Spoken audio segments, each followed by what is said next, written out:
Hey everybody, welcome to Grilling at the Green. I'm JT. We are proudly part of the Golf News Network and a bunch of stations around the West. Segment is brought to you by, of course, Painted Hills Natural Beef and Snell Tour Golf. I should say it properly. Snell Golf Tour Caliber balls to every player at an affordable price. Go to snell.com.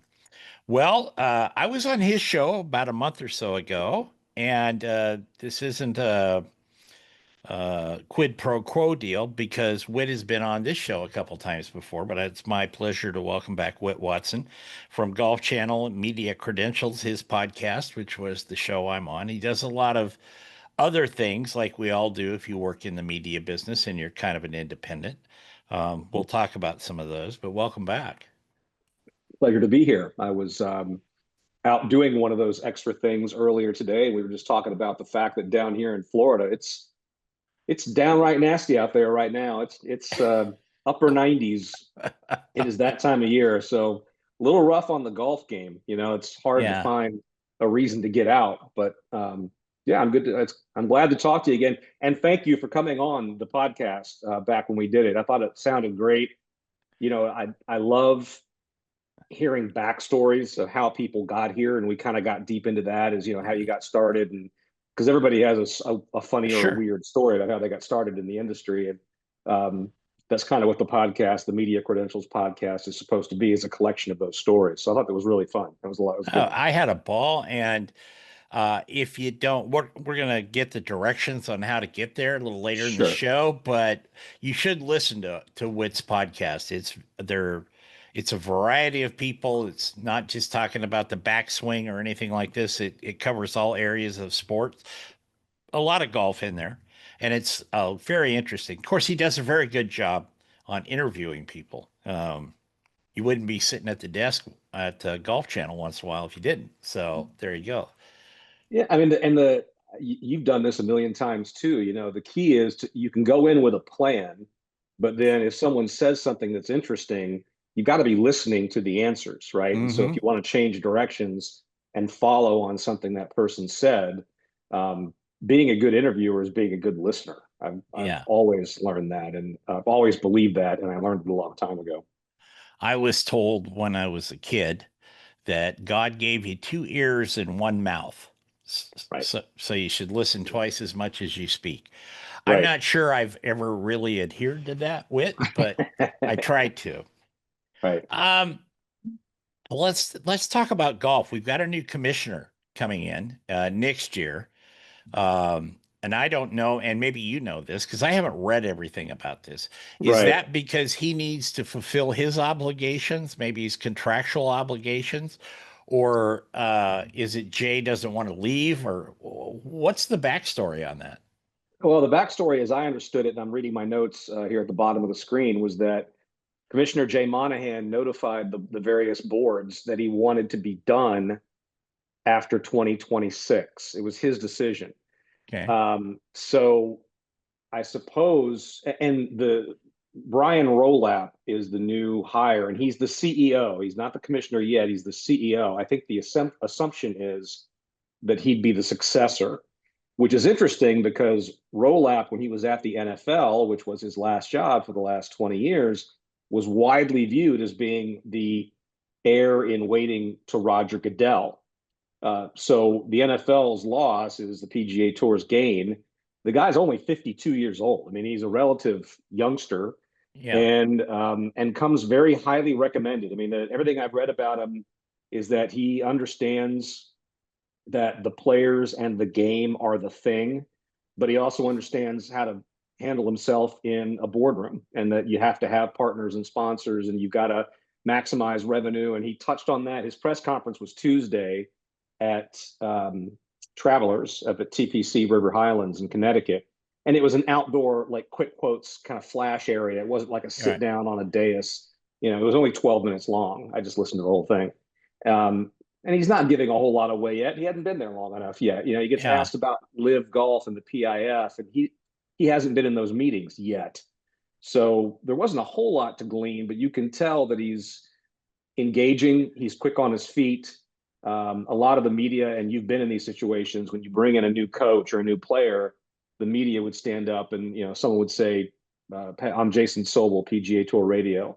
And he would say, hey, Jason, and the people he did know, he would address them by their first name. And it's the little Sure. things that make a good commissioner in waiting in Yeah. this case. So I don't think he was, I don't think Roger Goodell's ever going to go anywhere. I think he's like, and he dies, they're just going to prop him up in the corner in the office or something. Who knows? he's 67. I was a little surprised when I read that. I didn't realize he was 67 years old. And I don't know. I mean, Tim Fincham was in his 70s when he decided to step down. Bud Selig was, I want to say, close to 80 by the Yeah. time he stepped down as Major League Baseball commissioner. So theoretically, Goodell could have 10 more years. And without speculating, who knows? Maybe Brian Rolap looked at the clock and said, this is an opportunity to jump out and do something on my own, because otherwise I could be in this job for the next 10, 15 years. Yep. And for a guy that age, you're still making your bones. You still want to do Yeah. something. Right. And it's a hell of an opportunity. I mean, Oh, with yeah. 1.5 billion committed by the strategic sports group, made up largely of NFL owners that Rolap already knows very, very well, and another 1.5 billion potentially committed. I mean, I wouldn't. He said multiple times, JT, during his presser, that I just couldn't say no. I couldn't walk away from this. I'd regret it if I did, and Sure. I think anybody would have done the same thing. Do you think Jay's just tired? I mean, You he's know, Fincham never got beat up like Monahan did. no, he didn't. And I've read, for those who don't follow golf closely, if you're not like in the golf bubble, there's a there's a lot of, I don't know what the word is, animosity or ambivalence, or Jay's not a real popular figure, and I really can't put a finger on why. From some of the stuff I read from columnists, from opinion makers, it was that he didn't really commit to a clear vision. He wasn't terribly comfortable in front of a camera or a microphone. There were concerns about the way that he handled Live at the outset. There are some Right. people that say going nuclear on Live from day one, in retrospect, was a mistake, and that he underestimated them every step of the way. He may be tired. Remember, he took some personal time after Right. that agreement. I've forgotten what it's called. It's been 2 years now. I forgot what the name of it. What the verbal agreement they made. The agreement to agree, which my dad, the lawyer, says is not an agreement. You know, he took Monahan took personal time, and he Yeah. later said it was like, yeah, mental health time. Like, I was physically exhausted from the whole process. So I guess this isn't that big of a surprise. And the jury's out as to what his legacy will be. He created the PIP, which, as I read on one newsletter this morning, was the most unpopular $100 million bonus pool ever created. But then he came up with signature events, and the players who get into those events don't hate them. But I don't know what his legacy is going to be, other than the fact that I think Live shapes it quite a bit. Actually, now that I Yeah. think about it, I think Live is going to shape what they write about him 20 years from now. On the signature events, the the players that get into them, like you said, some of the sponsors have not been happy about the way that was handled. Right. And as we said at the top of the show, you gotta if you're in a position, these sponsors are what keep you going when you're Right. doing public events. And I know that some of them felt they got the short shrift on the deal on that. Some tournaments too that had been 20, 30 years as a substantial stop on the tour, and all of a sudden, no, you're not. And then a big sponsor pick one, Acme Corp, says, well, if we're not going to do that, we're not going to do it anymore, period. So, Right. so that's a Well, I'll tough, pick. Right. I mean, I'll pick a couple that walked. Honda walked away. Wells Fargo walked away. These were companies that had been tied to the PGA Tour for decades. At one point, Honda was the longest continually sponsored event on the tour, and they said goodbye. yeah, And if you think about the timeline, he, the signature events were designed as a way to try to compel the best players on the PGA Tour to stop considering Live. And Hmm. when Live began to lose some names that mattered, and the guys that really matter are, Bryson DeChambeau, Brooks Koepka, kind of John Rahm. These Yeah. are the ones that I think people really would like to see come back and play on the PGA Tour, or at least have them in the same fields. Um, he couldn't match the money, obviously. So he goes to the sponsors, to your point, who've been in the PGA Tour for 20, 30 years, and he's Right. asking them for more money for increased purses with a lesser product, with 20 guys that could be out there that aren't. So Yep. you're delivering less of a product and you're asking for more money. Well, no wonder that Yeah. sponsors balked. Yeah. And that's why this SSG investment was kind of a lifesaver for the tour, because that enabled them to not have to go beg sponsors for more money, at least not for the time being, and still, run something that is akin to a PGA Tour that we all are accustomed to. But at some point, SSG is going to want return on investment. People like Arthur Blank and John Henry, they didn't become billionaires by making dumb decisions. They're going to Right. expect money out of this. And now we have this gentleman, Brian Rolap, who, among his other titles, is going to be the chairman of PGA Tour Enterprises. So this thing that's been proposed as a joint project between the PGA Tour and Live, and Right. Yasir Al Ramayan from the Public Investment Fund, reportedly, he wanted to be the CEO of this new entity. That was one of the demands that the PIF was making, and one of the biggest hurdles that made the PGA Tour balk. And now in their statement, they're saying Brian Rolap is going to be the CEO of PGA Tour Enterprises. Well, what does that mean for Live? Are we done? Is that it? I mean, that's so a lot long-winded answer, but a lot of things still to be determined, and it does stem from money. Yeah. Unfortunately, right? It's where the money comes from. Well, I think too, Whit, is that if you get somebody like Roloff in there, uh, and Monahan wasn't comfortable, as you said. I mean, I don't know him, I've never met him, but I could just tell by his demeanor. Okay, that being said, the new guy is used to dealing with the NFL owners. We mentioned Yep. that, right? He's Yep. used to big time sponsorships because the NFL Yep. is huge, you know, 200 million a year from Budweiser or whatever. It doesn't matter. And maybe this is a breather, if you will, between now and Sure. when he finally takes the reins, that he can meet with some of these people and start to recraft some of their sponsorship agreements and packages, and maybe make the tournaments provide more to the sponsors again. I mean, if he's working at that level, he knows this stuff inside and out. And Right. maybe that's something he'll bring to the table, speculating on my part, but maybe he'll bring that to the table right away. And I'll add on top of that that he was the NFL's chief media and business officer at one point, which means he oversaw all of the broadcast and digital rights. Yeah. So Amazon, Netflix, YouTube, all the new stuff that the NFL has done to get the product seen, that was under Rolap's watch. And there's, in my experience, listening to people talk at Golf Channel, the PGA Tour has always been very proprietary about the on-air product. They have very specific requests. They are, they kind of, in terms of PGA Tour Productions, which is the new, the big building they built in Ponte Right. Vedra, they stream their events. They have 4 streams a week, and they're pretty confident in their abilities to do it. They like the way they produce golf tournaments, and there were times when Golf Channel slash NBC and the tour didn't really see it the same way. I can't speak for CBS. I've never worked there. Yeah. So I think this is also part of the reason why this is a good hire is you got a guy that is accustomed to negotiating with broadcast and digital rights partners. He's done Yeah. this for Yeah. the biggest league in America.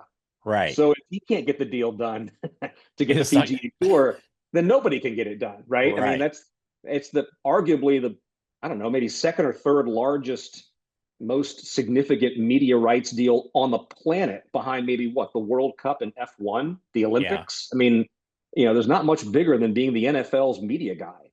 So I think the feeling is if he can't get it done, nobody can get it done. And I expect to see a much larger role for PGA Tour Productions. I think their in-house stuff.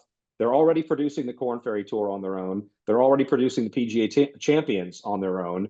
I think there's going to come a day when perhaps all of their tours, everything they do, and maybe even the LPGA as well, because they have this marketing agreement together, Right. might come out of Ponte Vedra. And whatever network it is that carries it, and there's no guarantee it's going to be Golf Channel. Golf Channel is going to get spun off by Comcast into a new business entity. There's no guarantee it's going to be Golf Channel. I think that, I think, personal opinion, I think we're moving towards a day when the tour has complete editorial control of the broadcast. And I mean that like linear and digital. Right. And who knows where we're going to see it. You know, you'll see it at PGAtour.com. You'll see it at ESPN Plus, but you might see it on Amazon, and you might see it on YouTube, and you might see it on Netflix, and because he's got that experience. Absolutely. We're going to take a break. First, we're going to hear from our friendly folks at Weston Kia, and then Whit and I will be back in just a moment. Don't go away.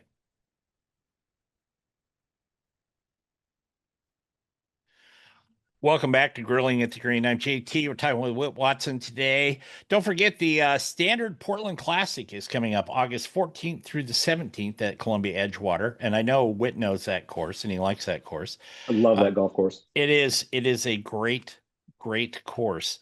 Uh, and the river is right there across the It's beautiful. street. And Yeah. it's just gorgeous. Um, and Whit's podcast, Media Credentials. I was fortunate. He invited me about a month ago to be on that show.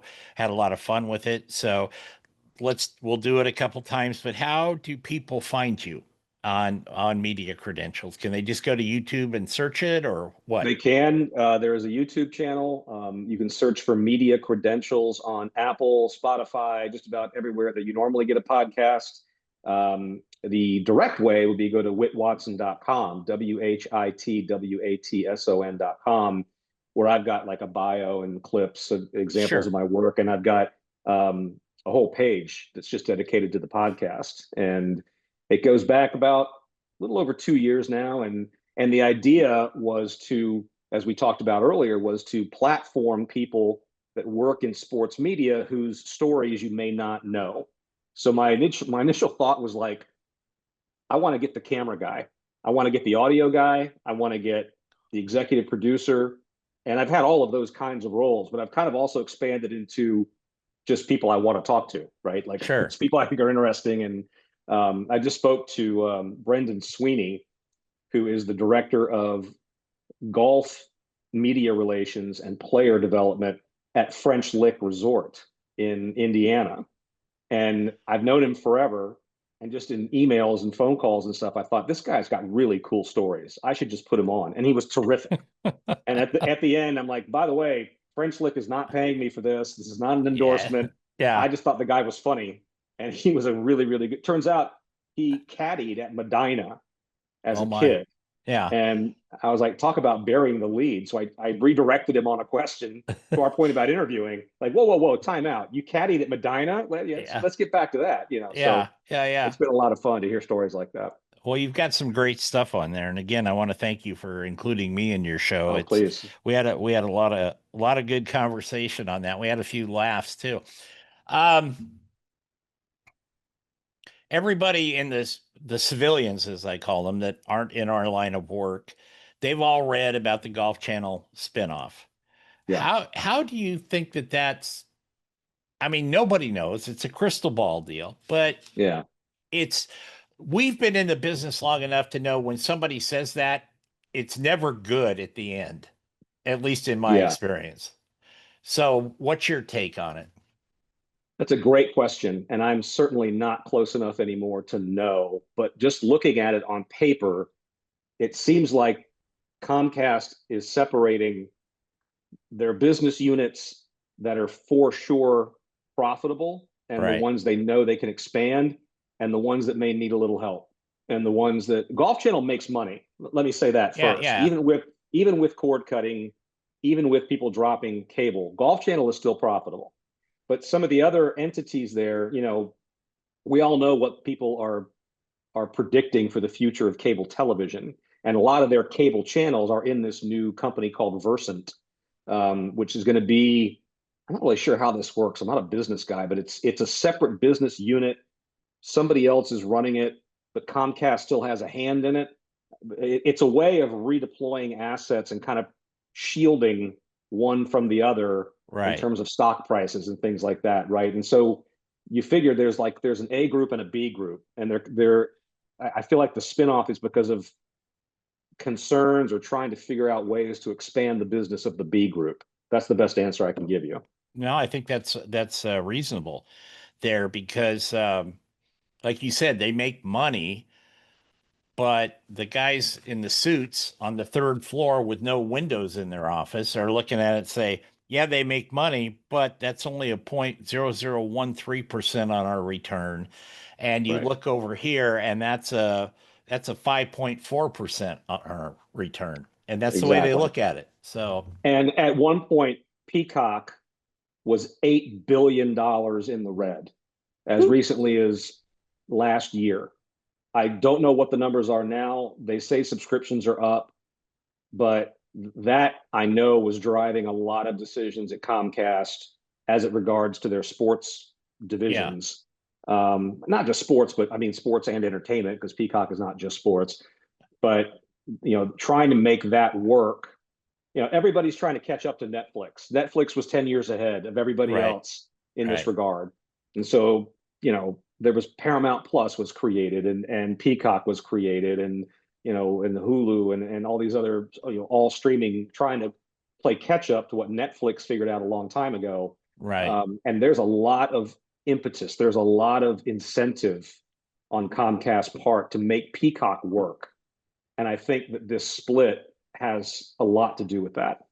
I do too. And I think, pardon my French, but it's always a good way to piss people off too Yeah. when you do something like Peacock and you're watching, and they don't air on this, I get it, but you're watching Yellowstone, which you had to subscribe to Paramount to, Paramount Plus, right? yeah, Paramount Plus, right?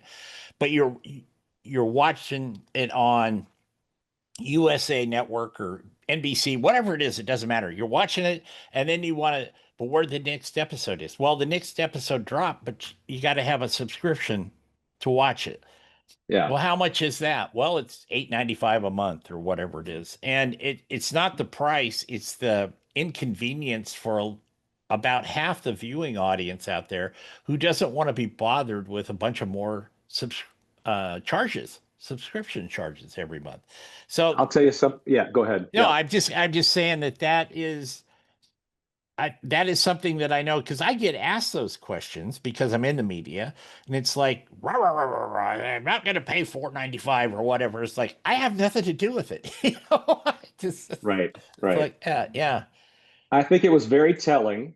So this year, as I've done for about several years, I do updates every half hour starting at about 11 o'clock in the morning, excuse me, for Westwood One Sports, Westwood One yeah, Radio.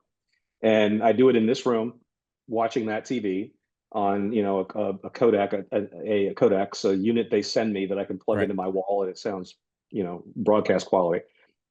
And so the early coverage of the U.S. Open last week on Thursday was on USA Network. Okay, they've been shifting some sports products to USA over the years. right, USA originally was a sports network. That makes sense. Friday's early round coverage, starting at whatever it was, 9 o'clock in the morning, of the United States Open was only on Peacock. Rather than put it on Golf Channel, rather than shift that coverage and push the audience both of those days to Golf Channel, which has the word golf in the title, they put it on USA Network and Peacock. Now, yeah, that tells me something. That is not a minor decision, and that is not something to go, it's not that big of a deal. It is that big of a deal. There's a it reason is. behind that. I don't know what it is because I'm not in those boardrooms, but the fact that you had to have a Peacock subscription to watch early coverage on cut day at the US Open at Oakmont, that gives you an idea of how Comcast views Peacock and how Yep, desperately they want people to start turning to that streaming service the way they would turn to a cable television network. And that's where we are. The Yeah. U.S. 2 years ago, the idea of a major championship airing on streaming only coverage on a Thursday or Friday was unheard of. That's never going to happen. It happened 5 days ago. So Yep. there you Well, I can sit here and look at the screen I'm looking at you on because I have a couple other ones, and I can watch like off the USGA website featured, deal type thing. And then there's, go. of Yep. course, we've done it with ESPN too, where you had to have a, Yeah. pay for stuff there and this and that. Um, I I think it becomes not just the money, but it becomes cumbersome for people with to Agreed. okay. I mean, Golf Channel to NBC, Golf Channel to CBS. That's not a big deal. It's Right. noon on the West Coast, 3 on the East Coast. We're going to switch. It happens every weekend, right? Everybody got used to it. It wasn't Yeah, that big of a deal. Right. yeah. But then you're over here and you're going, well, I'm going to do this. I'm going to do that. And it's like, oh man, I went outside and mowed my lawn. So, Right. Right. but And this week, as we speak, getting ready for the KPMG yeah, Women's PGA Championship, they're doing featured group coverage, which I right. believe is a first for them. They've got Grant Boone and Judy Rankin, two very dear people who Yes. are doing featured groups. I believe all 4 days, in addition to everything that airs on Golf Channel, NBC, et cetera. So Yeah, it's all it's good, but it's all good. It's not going away. But to your point, for a certain demographic, old guys, me, I'm not going to skip me. around with 5 remotes to get to the right streaming service. Like I'm a Yes. huge Orlando City fan in MLS, my hometown team.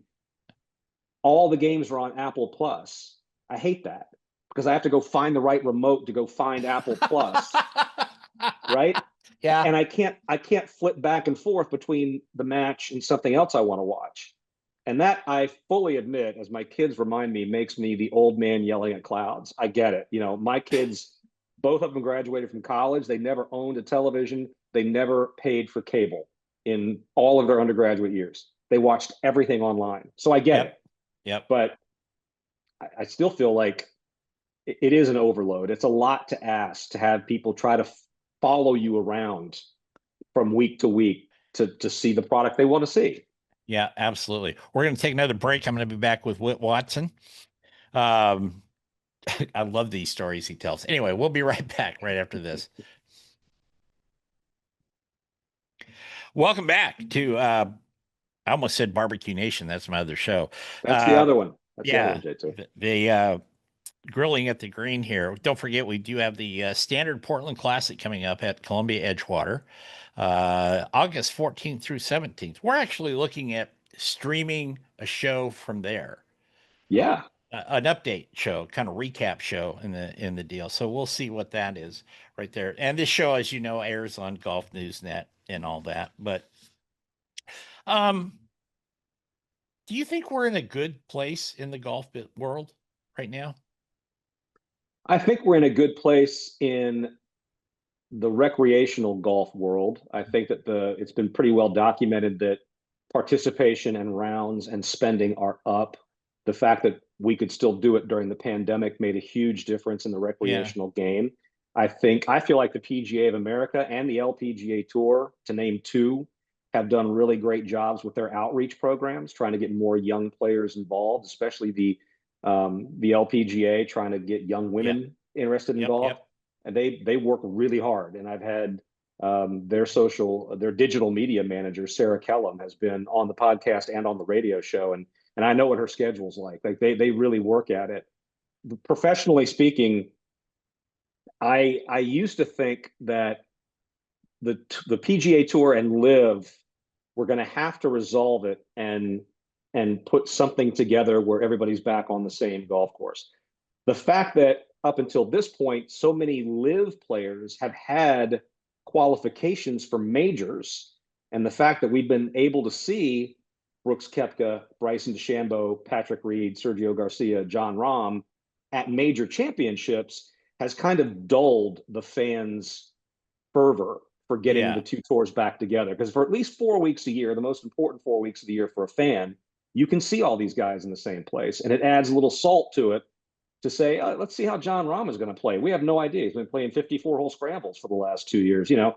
Yeah. So I don't know that anybody feels like it needs to be done. And as long as the public investment fund is willing to keep funding this league, and with this announcement of a new CEO for the PGA Tour, I don't know that there's a rush to get a deal done. And to answer your question, are we in a good place? We're not as good as we could be if this hadn't happened, but it happened. And you've got, two sides who now have a lot of funding. The Saudis have a lot more, even with the SSG investment. Yeah, yeah. Public investment fund is, they can just sit there and incinerate cash for as long as they want. I mean, they can do this. They can outspend everybody if they wish. So, is it good or bad for the game? I don't know. I just don't think it's going to change anytime soon. So we're going to probably have to figure out a way to get used to it. Either that or it's going to, I don't know the right term to use, with form a complacency in people's thought process where they just are kind of done and numb to it, and Right. they're going to go watch the tour, or they're going to watch live on Fox Sports or wherever. They got to get that sorted out. The production quality is great, but they got to find a real home if Agreed. people want to Yeah, I watch agree. that. And I have a soft spot for Live because so many of my former Golf Channel colleagues went to work for them, and Oh they yeah. have really busted their tushes to make a really good television product. Keith Hirschland, who produces it, Yep. Jerry Foltz, who's one of the analysts, um, some of the guys that work in the truck that you wouldn't know, Ethan Ritz. There are a lot of people who are really talented that are really putting a lot into it. And going back to the complacency thing, I've used this analogy, and it might be wrong. Back in the ESPN days, I used to host a motorsports show called RPM Tonight, and right around the era that I was there was the open wheel racing split, where there was kart, and then there was a spinoff called the Indy Racing League (IRL).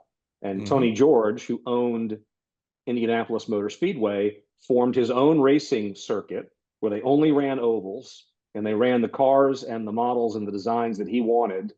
And open wheel racing, which had a heyday, like late 80s, early 90s, the Indy 500 was one of the top 4 or 5 TV events of the year in sports.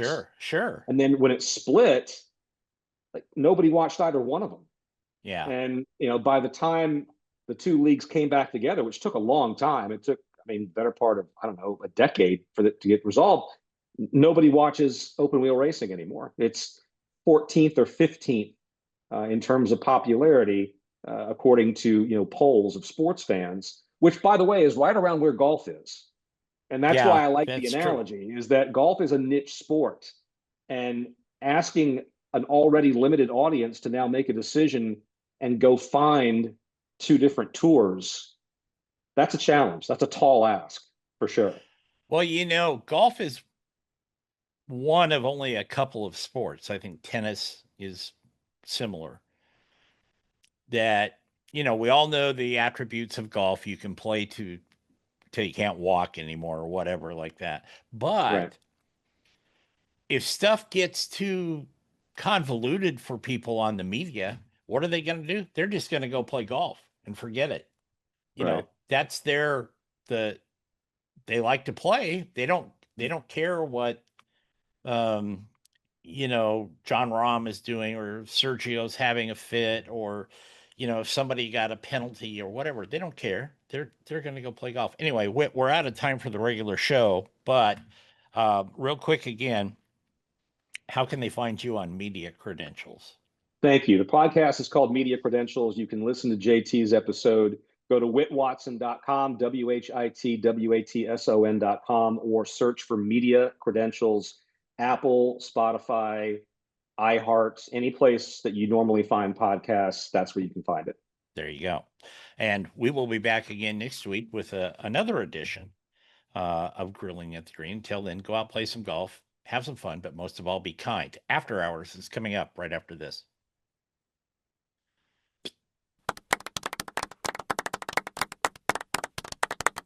Welcome to After Hours here on Grilling at the Green. I'm JT. We got Whit Watson with us today from Media Credentials. Also, you've seen him on Golf Channel and you've seen him on ESPN, and you hear his voice on Westwood One. And I'm sure there's a poster somewhere in Orlando, a billboard that says Whit lives here, something like Oh that. no, no, no, no, no, no, no, no, no.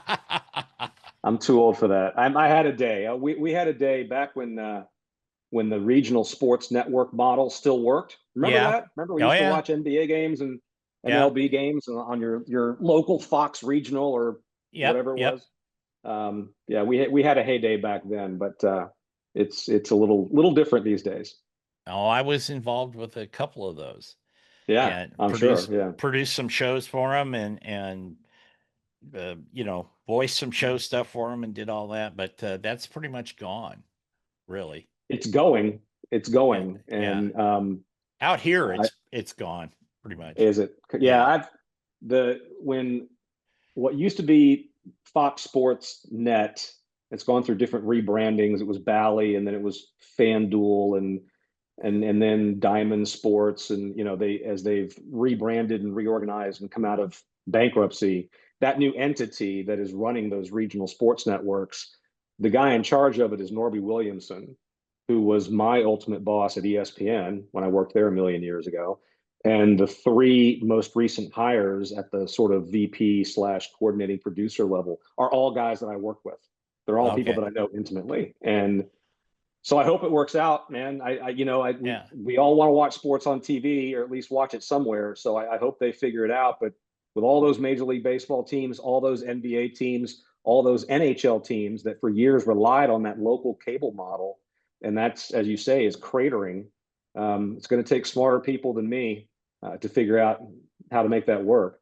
Oh yeah. We had in radio. We had the Trailblazer Network, of course, Right, and then that expanded actually a little bit when the Sonics uh, got sold, went to Oklahoma City because Seattle doesn't have a basketball team. Okay, so right. that was going, and the radio aspect of that still is fairly strong.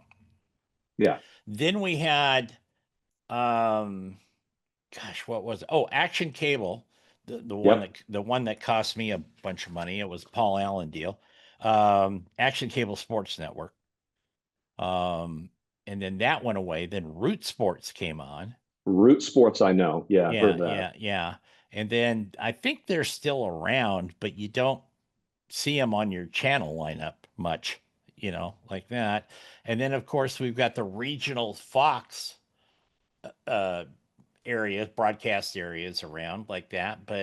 And they're carrying some things. And then you got the CW, which is part and parcel attached to CBS and NBC in different places and all that. Yeah. And they carry kind of the secondary sports leagues, if you will.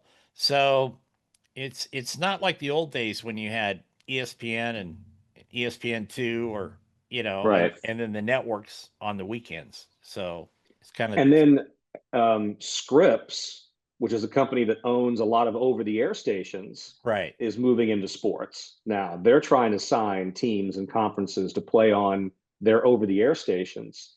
Huh. And I'm trying to dig back to my days in the NBA and at the Portland Trailblazers on the radio broadcast. The legendary broadcaster, was it Bill Schonely? Bill My, Schonely. okay. Yeah. I remember one of my jobs when I worked for the Magic was to bring in radio and local TV broadcasts of other teams and listen to them and be able to like edit them and use them for different features and things like that. And I remember that Shanley was one of those guys. He was a legend, an absolute Yeah. giant in the Yeah. NBA, somebody we all respected and all knew. And I just He he was a was the fond one memory that from those he days. was the one that came up with the term Rip City. Rip City, right? Yep. That was a Schonely deal. Yeah. And I So seem to recall, didn't he also get himself a sneaker deal as a radio play-by-play guy? Someone told me the story yeah, once yeah, because of the proximity to Nike yeah. that he had a shoe deal as a radio guy. I guess marketing to the people who could see him in the arena. But Well, man, legends of broadcasting. the TV guys would sit, they all sat in a line on the table, right? Right. Right next to the court. And there would be Schonely always got center stage. The TV Yep. guys were off to the right or left a little bit, and then there was maybe another radio network from the opposing team was down the way. Shanley was right in the middle, man. Yeah. Every game he was right there, and he It's good always to be the king. yeah, and he always dressed like he just came out of Brooks Brothers or something. He was just Right. like, to the Right. Right. nines. Okay, I got some new questions for you You for okay? after hours. Okay, you ready? Yep. If I gave you a box with everything you've lost in your life, Whit, what would be the first thing you would reach for? Holy criminy. Everything that I've lost, what's the first thing that I would reach for? Yeah. I would reach for a piece of understanding that I'm not sure I ever really had. I can't say that. I was going to say something about building relationships in our industry. Like Yeah. I'd love to have the knowledge 30 years ago that I have now of paying more attention to relationships, and not that doesn't mean sucking up.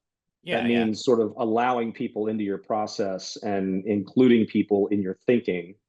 Um, that's not really. Are you talking about like an object, or are we going big picture? Something that's very important to you personally. It could be an object, it could be a piece of philosophy, it could be Yeah.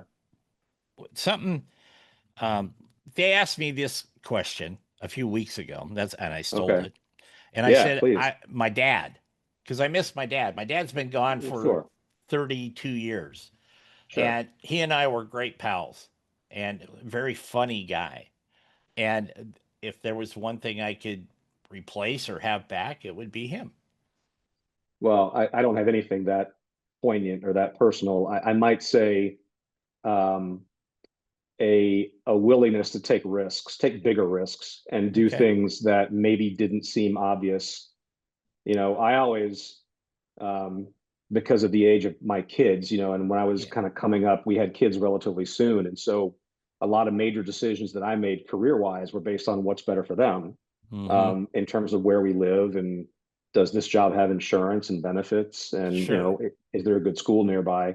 And maybe I would have reached for whatever gene it is that makes you bet on yourself a little bit more often. That'd be my answer to that There you question. go. That's fair. That's fair. What's your favorite color of lifesaver? That's orange, hands Okay. down. That's a way easier question. Okay. What's the one song you want to hear on the radio when you start your car? Oh my goodness. Um, the one song I want to hear on the radio. Um, I don't know the full title of it. It's a song by Panic at the Disco, and it's called "I Write."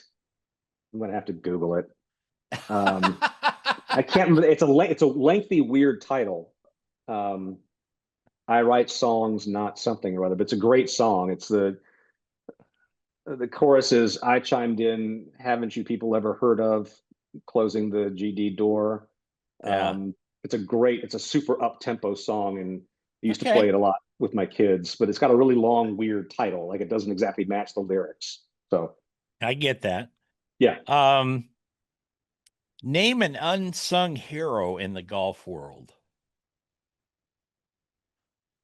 every single guy that gets up at 4 o'clock in the morning to take care of the golf course, especially the ones that do it during major championships. Oh You can say yeah. it's only 1 week, but it's not because they spend really the entire year, but at least the better part of 6 months, Yep. um, following every blade of grass, every drop of water, every grain of sand. And you think about the media requirements and how late we are there, into the night after any round of any major championship. And those guys basically don't sleep for the week. Yep. Absolutely. I've been to the Golf Course Superintendents Association of America annual trade show. They've had it in Orlando a few times. Those guys are the unsung heroes of golf. I think you're right. Name a player you think is underrated. A player that I think is underrated. I think that even though, and this is notwithstanding what happened last week, I think Sam Burns is an underrated player. Ben Griffin, Yeah. although he's less of a secret now. It's really hard to, claim that he's underrated because people are kind of figuring him out. Those are two of the male players that I would point to. And I think that even though she's probably the number two odds-on favorite to win the women's PGA Championship, I think Gino Titacool on the LPGA Tour Yeah. is still a little bit unknown to the American audience. Those are three I'd pick off the top of my head. You've done broadcasts for both tours. Which one's the most fun to do? I think they're both equally fun and they're both great crews. They're both really good environments to work in. The LPGA was fun because you were going to smaller markets more often than not. And there was a lot of enthusiasm and excitement about the event being in town that week. Places like Grand Rapids and Green Bay, even Portland to some Yeah, extent. yeah, yeah, You yeah. know, the people get really fired up about the event being in town. So that energy on the golf course made it for me a lot of fun to be in the booth. When this kind of is a follow-up, actually, when you're on the road a lot, name one place you always look forward to going to. I have a couple of go-tos food-wise. If there is a Bonefish Grill within sight of the hotel, I'm in pretty good shape for the week. You want something reliable and reasonably healthy. It's a bit of a per diem buster. It's not the Yeah. cheapest dinner in the world, but that is one place I definitely look forward to going to. So when you walk into uh if people don't know this, when you're at a golf tournament and Golf Channel is there or NBC or CBS, doesn't matter. They all work out of the one compound, if you Correct. will. And that's kind of set off in a parking lot or back into the trees so you don't get a lot of foot traffic. And then you go up to there's a trailer there, Yep. the famous green trailer that Yes. that actually is the windows are kind of blacked out from the outside, but they look out to the course and all that. But when you walk into the compound in the morning, do they have things for you? Do they have breakfast for you? Do they have, Oh yeah. you know, It, sandwiches at it lunch or whatever? like everything else depends on the budget. Okay, Yeah. so if it's a CBS show, if Golf Channel's doing the first 2 days of a tournament that will be on CBS on Saturday and Sunday, they hire caterers and they've got a food tent and they will cater every meal for the whole day. Golf Channel only for 4 days, they'll order in. They'll order sandwiches or Chick-fil-A Or or pizza or something. pizza or Chipotle became real popular the last couple of years. And that they'll have, there's two or three different temporary office trailers Yeah. and plus the TV trucks, which are bigger and, far more complicated. And so you'll eat in the compound in one of those trailers. But the green booth that you're talking about is a mobile broadcast booth that Golf Channel's been using for a number of years, where they've got somebody who actually drives it to the golf tournament, parks it, powers it, turns on the cameras, and that becomes your 18th tower. But some Yep. of the networks like CBS, they still build out towers. They do Yep. temporary scaffolding and full on like insulated, air conditioned, temporary house on top of a platform overlooking the 18th. It's just a matter of what you want to spend. That's all it is. And with Golf Channel doing hundreds, if not 1,000+ golf tournaments a year, being able to pull that trailer in, park it, and boom, there's your 18th tower Yep. is Yep. obviously the better way to go. Yeah, I mean, I've seen that trailer at Pumpkin Ridge. I've seen that Yep. trailer at Columbia Edgewater. Yeah. Uh, and Columbia Edgewater is a little nicer because it was kind of in the trees there. Yes. A little That's the reason cooler. why it's green is to Yeah, blend in with the trees. And fun fact for the viewers and listeners, it's a third party vendor. It's yeah, a supplier that is based in Utah. If they still are, I'm assuming it's the same company still, um, that operate them, maintain them, and they hire people to get them to each location. And usually the guy that drives the truck is also the guy who plugs everything in and runs the camera in the booth. So it's a multi-talented, multifaceted job, it, and those guys are really skilled. And the production trucks, now there's a company here just north of me, and the guy, I can't remember his name. When I was at Action Cable, he was the head guy there. And then when that went away, he and some other people started a production company that supplied the big production trucks up and down the West Coast. I think they went as far west as Denver, maybe. Okay. But and I don't know if he's still doing it. I haven't seen him in years, but they spent a lot of money on like three or four of these big, uh, like you know what they are, these big Yeah. production trucks, and in Yeah. there, and you got in there, and it's where the producer and the director hang out, and you've got the board ops in there and doing all this stuff. Yeah. But he had told me when he did it, he said, "Yeah," he says, "we've already got contracts with like NBC and CBS. Yeah. We're busy every week, so." And depending on the event, it's usually cheaper for a network to rent from a company like that will Yeah. build it out, maintain it.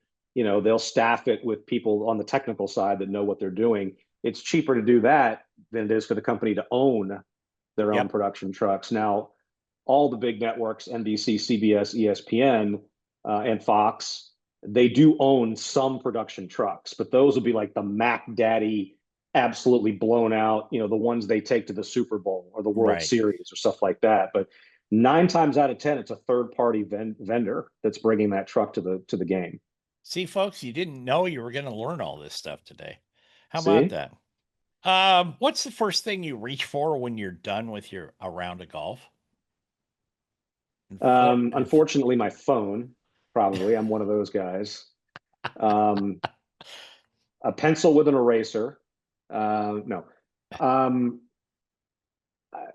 yeah, I check the phone. I haven't played a lot lately, so I don't have like a set routine, but usually a phone to see what emails I missed and to call home and Sure. let the boss know that I'm on my way back. Okay. Just a couple more here, Whit. Sure. What's one thing you wish spectators would not do? Most all One of thing I 99% of them are great. Great. Yeah. Um, One thing I wish spectators would not do is let themselves get out of control when it comes to alcohol. Yeah. And none of us are preachers and none of us are perfect, but I think Phoenix has gotten kind of spoiled. It's a fun event, but you watch these videos of people leaving the Waste Management Phoenix Open, and it's like, did you even know the golf tournament was going on? And Yeah. some of that behavior can get kind of boorish. And I realize I'm old, but one thing I wish, and it doesn't happen all the time, it doesn't happen everywhere you go, but increasingly as these events become more social events, as well as being athletic events, you do see a lot of people really get out of hand at golf Yeah. tournaments. That'd be one thing I would point out. Yeah. I've seen videos of there at Phoenix of just guys walking, they're leaving, and they And damn near falling over. fall over and just It's lay there. They're it's done. it's They're it done. can be chaotic. It really Yeah. can be chaotic. So, what's the funniest thing you ever saw happen to a colleague while you were on the air that we did not see at home? Wow. The Maybe funniest thing I ever Brandle's saw hair happen. got messed up or something. No, no, that's never happened in the history of golf. Um, Funniest thing I ever saw happen to a colleague.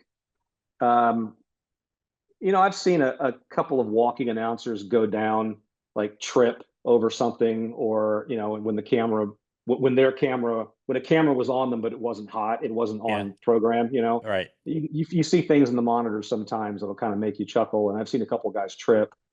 Um, yeah, I wish I had something better for you, Oh, but that's fine. I can assure you that Brandle's hair out of place is not one of them. That has never happened. Is he kind of like the Jimmy Johnson of golf commentators? Well, Jimmy. no, because Jimmy Johnson's never moved. It was just Yeah, absolutely it was like a perfect. helmet. Yeah, It really was. Brandles has like a wave. It almost has its own life. It's got like a wave to it, and when the wind is blowing on the live from set, there's definitely some motion, but it's almost soothing in a way. It's kind of like relaxing. It's like his hair is meditating in the breeze, okay. And no, it's magical. It had its own Twitter account for a while. I'm not sure it still does. But That might be the tease for this part of the show is Randall's hair is soothing and magical. a moving meditation. A moving meditation. Um, Last question. What is a course you want to play but haven't yet? St. Andrews. I have never done a European golf trip, believe it or not. Um, my dad, who's 81, goes over like once every 2 years. He's been, Ireland, England, you name it. I've never played anywhere in Europe. And if I was going to play in Europe, I would play St. Andrews first. I can tell you, I played in Saudi Arabia. Did you really? Yep. Which golf course? Is it one does it host one of the events Oh, or this was it? was this was in the late '90s. I was over there Oh, doing okay. some work in a little place called Darab, which is about 90 clicks out of Riyadh. Okay. They had the oil companies had built a little golf course for the expats that were there, and Oh, cool. I got to play it one day. A lot of sand. I'm sure. Yeah. The grass was kind of patchy, you might say, but Yeah, yeah. I did play. I did play over there. Anyway, That is one for the record book for that is sure. one for the record books. Whit Watson, media credentials, among other fantastic things he does on the media. Thank you. Hit him again one more time where they can find you. Good man. You can find everything pretty much linked at whitwatson.com. It's WHITWATSON.com. The Media Credentials podcast is there. It's got links to some of the U.S. Open updates that I did at the for Westwood One. In fact, I'm going to update those this week because they're last year, so I'm going to update them to this year's. There's also a link there to the radio show that I host in Orlando and Jacksonville, which can be found anywhere on the iHeartMedia app. That's called Making the Cut. And as far as the podcast, Media Credentials, Apple, Spotify, and wherever you find your podcasts. There you go. Whit, thank you. You've been most kind to share your time with us again this week. So I always appreciate it, and I always really enjoy talking with you. Yeah, me too. This is always a lot of fun, and I'm looking forward to the next one. We will do it. We're going to get out of here. I know I'm not going to go play golf today, and I don't think Whit is either. It's too hot down there, but we will shortly. So, like I said, go out, play golf, have some fun, but most of all, be kind. Take care, everybody.